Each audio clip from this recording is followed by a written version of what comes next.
or stealing, அல்ல fraudulently stealing or violently stealing. ஒன்று ஏமாத்தி தூக்குறது, ரகசியமா அல்லது அல்ல, அடுத்தது வன்முறையோட கடத்துறது, தூக்குறது. இதெல்லாம் நமக்கு இந்த காரணங்களால நாங்கள் இந்த சினிமாவில் கூட மினக்கிட வேண்டாம் என்று சொல்றது. அந்த கோணல மாறுபாடுமான சந்ததியார் இப்படியெல்லாம் கல்யாணம் செய்தாலும் பரவாயில்லை என்ற ஒரு நிலப்பாட்டில் இருக்கிறார்கள். ஏன் சினிமா படம் பார்க்க வேண்டாம் என்று சொல்லுறோம்? அதெல்லாம் நேரம் செலவழிக்க கூடாது. அதுகள் ஏண்டா இந்த விஷயம் அது 99% அங்க அப்ரூவ் பண்ணப்பட்டு கொண்டு போய்கொண்டிருக்குது. விளங்குவோம்.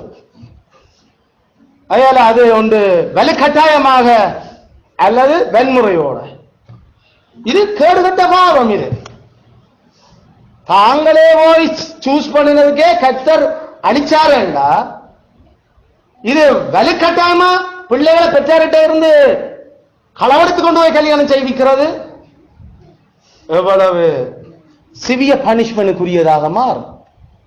அதுல இதால படுபயங்கரமான தீமைகள் சூழுது. அல்ல ஒன்று பெற்றாருடைய திருமணத்துக்கு பின்னரான அந்த பாசங்கள் கரிசனைகள் எல்லாம் அகற்றப்படுது பிள்ளைகள்ல இருந்து. இதன் அப்படி கல்யாணம் செய்கிறாக்கள் தாங்களா விருப்பப்பட்டு பெற்றது தெரியாம செய்கிறாக்கள் எல்லாருக்கும் சேர்ந்த பிரச்சனை இது. ஏதோ அந்த நேரத்துக்கு மத்தியாக்களால கன்வின்ஸ் பண்ணப்பட்டு அவர்கள் சரி என்று சொன்னாலும் மனசார அவர்கள் அப்படி அதை ஓம்படை இல்லை. பெற்றாற்ற அதிகாரத்தை பிள்ளைகள் அவர்கள் அது முக்கியம் இல்லை என்று ஆக்கி போட்டு வச்சுக்கிறான். அதெல்லாம் அதுக்கு பிறகு பெற்றாருடைய அந்த பாசங்களை பெற்றுக்கொள்றதுக்கு அவர்கள் பாத்திரம் இல்லாமல் போகிறான்.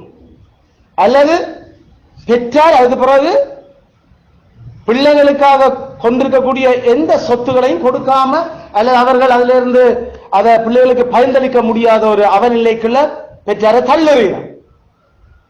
அல்லது குடும்பங்களுக்கு இடையில அவர்கள் பகைகளை உண்டாக்கி கொண்டுட்டார். அல்லது அவர்கள் ஒரு பெரிய சமுதாய அந்தஸ்துல பெரிய இடத்துல இருக்கிற ஆட்களான பிள்ளைகளா குடும்பங்களா இருந்திருந்தா அதால அந்த ஊரும் நகரமும் நாடும் அதால சரியாக குழப்பப்படும். தெரியும் அங்க சீகேமியர் அழிஞ்சதன் காரணம் என்ன?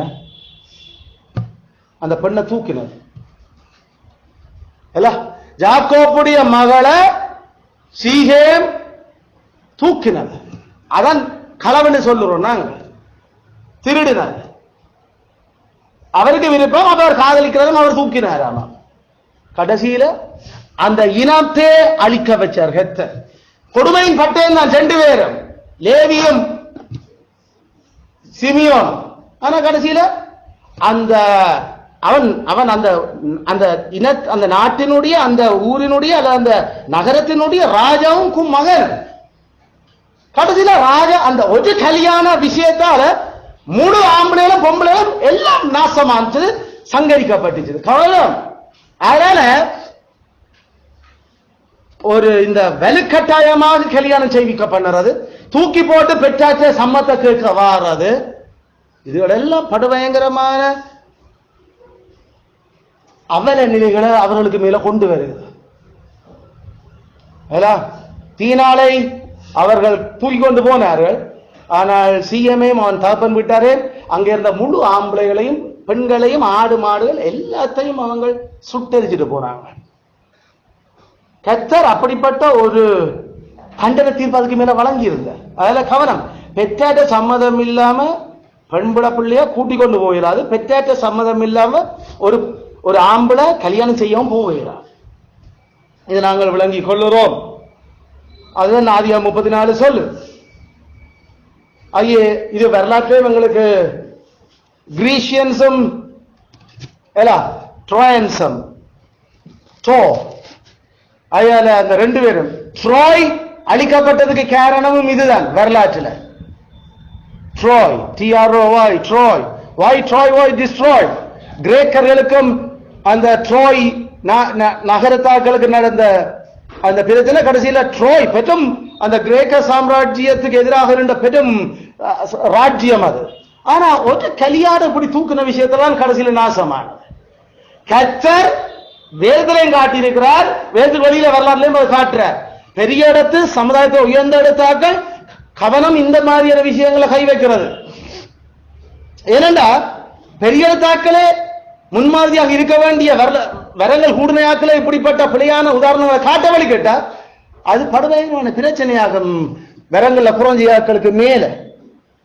அதனால ஒரு காலம் பெற்றாருடைய சம்மதமின்றி பிள்ளைகளை கல்யாணம் செய்ய கடத்தையும் வேண்டாம், களவெடுக்கவும் வேண்டாம், பலுக்கட்டாயமோ அல்லது ரகசியமாயோ அதை செய்யவும் வேண்டாம். கர்த்தர் அப்படி செய்கிற ஆட்களுக்கு மேல தக்க தண்டனை கொண்டு வர்றதுக்கு வேதம் தெளிவா இருக்கு. இதுல முக்கியமான இன்னும் ஒரு ஆட்கள் கிறிஸ்தவர்களா நாம இருந்த கிறிஸ்தவ பின்னணியில வளர்க்கப்பட்டிருந்தா நமக்கு தெரியும்.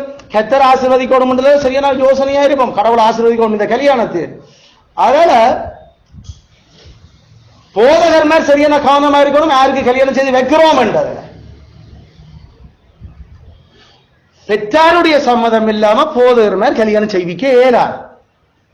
அதனால பெற்றார் போதகர் மற்ற பாவம் என்ன, பிள்ளைகளுடைய கல்யாணங்கள்ல பெற்றாற்ற மனசம்மதம் எடுக்கப்பட்டதா என்றது கவனிக்கப்படாம கர்த்தருடைய ஆசீர்வாதத்தை கொடுக்கிறீனமாம் என்று இங்க மாய்மாலம் பண்ணுறீங்க. அதுல எந்த ஆசாரியனுக்கும் அந்த பிள்ளைகள் சுதந்திரமா கொடுக்கப்பட இல்லை. அதனால சுதந்திரமா கொடுக்கப்பட்டவங்களுடைய சம்மதம் இல்லாம போதவர் ஆசாரியரும் கல்யாணம் பண்ணிவிக்கலாது, கல்யாணம் செய்விக்கலாது. அப்படி அவர்கள் கல்யாணம் செய்கிறீனம் என்று கல்யாணத்துல இணைக்கிறீனம் என்றா பெற்றாருடைய சம்மதம் இல்லாம தேவன் எப்படி அந்த சபையை நாசமாக்குவார் என்றது நம்ம மறந்துடக்கூடாது. அவர் நாட்டையே நாசமாக்கினார், அவர் இந்த உலகத்தையே நாசமாக்கினார். இந்த விஷயத்துல பரிசுத்த சந்ததி வர்றதுக்காக அவர் ஒருவனை படைச்சு கல்யாணம் செய்விச்சவர். அந்த பரிசுத்த சந்ததிய விளங்கின பரிசுத்த கடவுளுடைய ஆசாரியனாய் இருக்கிற ஒருவன் எப்படி பெற்றாருடைய சம்மதம் இல்லாம கல்யாணத்துக்கு நடத்த இயலும்? பெற்றாருடைய அனுமதி இல்லாம கல்யாணம் செய்யாது என்று கடவுள் கட்டளையிட்டு இருக்கிறார். கடவுள் தடுத்திருக்கிறத எப்படி ஆசாரியர் நினைக்கலும்? அதனால கடைசி வரைக்கும் ஆசாரியர்கள் இப்படிப்பட்ட கல்யாணங்கள் செய்ய இயலாது. அது ஆசாரியன் குடும்ப நாசமாக, அந்த திருச்சபை நாசமாக, ட்ரோய் அழிஞ்ச மாதிரி சீகை அழிஞ்ச மாதிரி அந்த சபனை அழிகிறதுக்கு காரணமாக. எங்களுடைய ஆண்டவர் நேற்று மண்டு மண்டு மாறுகிற தன் பண்புகள்ல. அதனால அவரை பரியாசம் பண்ணிடக்கூடாது இந்த விஷயத்துல, அவரை கேலி பண்ணக்கூடாது. கடவுள் உயிரோட எப்படி செய்கிறாருன்னு பார்ப்போம். பெற்றாற்ற சம்மதம் இல்லாம செய்யப்பட்ட எந்த கல்யாணமும் நாம் ஏற்கனவே சொன்ன இந்த அவல நிலைகளை கொண்டு வர, அதுல ரட்சிக்கப்பட்டிருக்க பிள்ளைகளா இருந்தா இந்த பூமியில கட்டாயம் அறுக்க வைப்பார், அதுல மாற்றமே இல்லை. ஏன்னா எங்கிற தேவன் ஒழுங்கும் கிரமத்தினுடைய கடவுள். அவர் சும்மா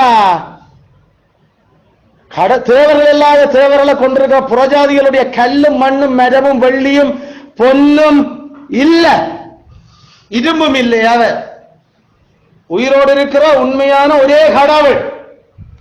அதனால இந்த விஷயத்துல அவர் சீரியஸா இருக்கிறார்.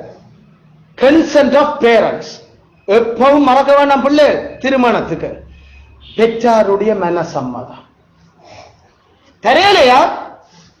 உனக்கு நீ கல்யாணம் செய்யாத அப்படி பேசாம வேற என்ன செய்கிறது? அவ்வளவுதான். நீ கல்யாணம் செய்யாம இருக்கிறது உனக்கு உரிமையை கத்த தந்திருக்கிறார். ஆனா பெற்றாருடைய சம்மத்தை மீறி கல்யாணம் செய்யறதுக்கு உனக்கு உரிமையை கடவுள் தெரியல. என்ன அது பாவம், நியாய பிரமாணத்தை மீறி கொண்டிருக்கிறது.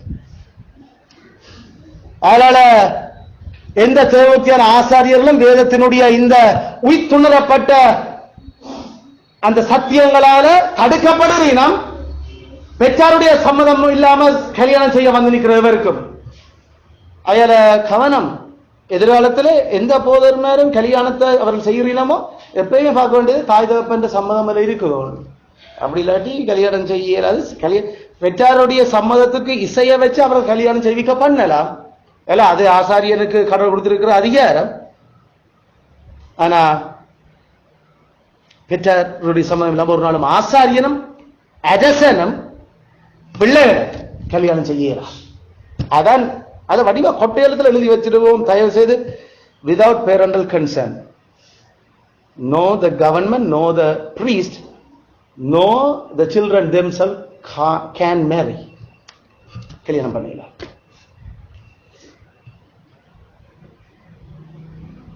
ஆல்ரைட், கதராமே இந்த சத்தியங்கள்ல நாம நல்லா பெருகி எங்கள் பிள்ளைகளை நாம கத்தருக்குள்ள இந்த வழியில நடத்த உதவி செய்வாராக.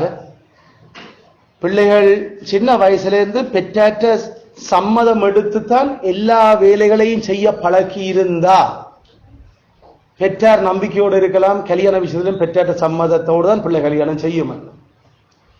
சின்ன வயசுல இருந்தே பிள்ளைகளுடைய இஷ்டத்துக்கு அவர்களுடைய சம்மதத்துக்கு விட்டு வளர்த்திருந்தா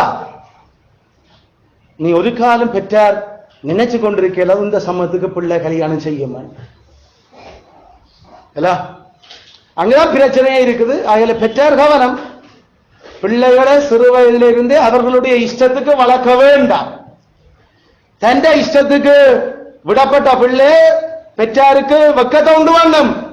எதிர திருமண விஷயத்திலையும் இன்னும் பல விஷயங்கள் அப்படித்தான் உண்டு பண்ண போகுது. தனக்கு ஆள் இல்ல, தான் பெரிய ஆள் நினைச்ச உடனே தோளுக்கு மேல வளர்ந்துட்டேன். அதோட தோளுக்கு மேல வளர்றது முன்னுக்கு பிள்ளையாண்டானவனை நடத்த வேண்டிய வழியில நடத்த. அதுல உண்டு ask them, teach them to get permission. அனுமதி எடுத்து போட்டு எதை செய்யறதுக்கும் பழக்கிக்கொள். அனுமதி எடுக்காம கொடுக்காட்டி அதை விட்டுட பழக்க. மூவனாடி வேறுபட்டா அப்படி வேறுபட வேண்டாம் என்றதை சொல்லி கொடுத்து சிக்ஷித்து வளர்த்து விடு. அதனால பெரிய பெரிய விஷயங்களை நமக்கு அந்த பிரச்சனை இல்லாமல் போக முடியும். கத்தர் வாக்குத்தார. அதனால வாக்குரைச்ச கடவுள் இருக்காலும் பொய்யுரைக்காத கடவுள். வாக்குரைச்ச கடவுள் இருந்தாலும் பொய்யுரையாத கடவுள். அதுல பிதமும் கடிந்தோளும் பிள்ளைக்கு அது ஜீவனை கொடுக்கும். தந்தை இஷ்டத்துக்கு ஒன்னாலும் பிள்ளைய வளர்த்துடாத விட்டுடாது என்று சொல்லுது. அதுல எனக்கு இந்த சாப்பாடு விருப்பம் இல்ல, எனக்கு இது பிடிக்கல, எனக்கு இந்த உடுப்பு பிடிக்கல, எனக்கு எனக்கு என்ன இது விருப்பம் இல்ல என்று ஏனோ விருப்பம் இல்ல. என்ன காரணம்? ஒரு நல்ல காரணம் இல்லாட்டி விட்டுடாத பிள்ளைய.